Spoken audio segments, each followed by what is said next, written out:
know any other way to do this.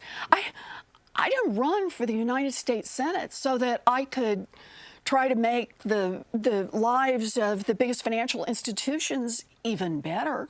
And look, I want to be clear about this. All I'm looking for, I just want two things from the biggest financial institutions in this country.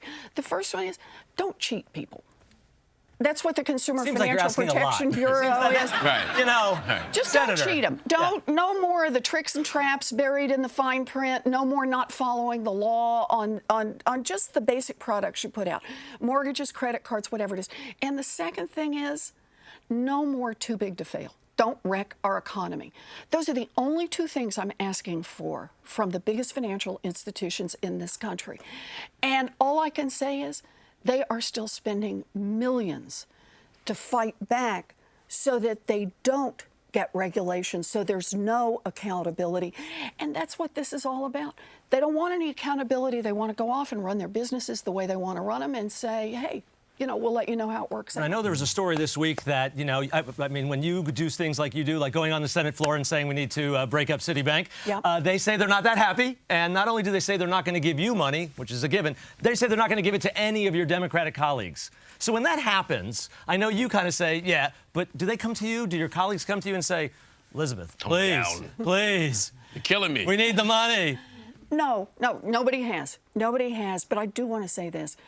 I want you to think about the arrogance of big financial institutions saying to the other Democrats, shut that woman up. You know, just get her to just be quiet and stop giving us such a hard time.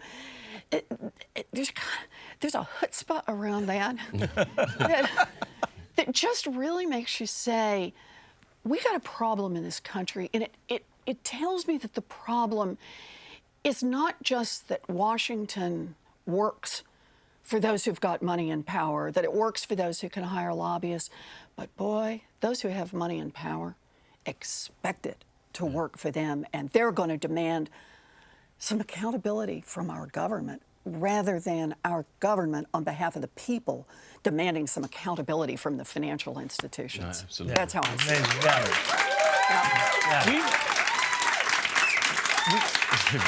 Yeah, they love you. They really do. They really do. It's right.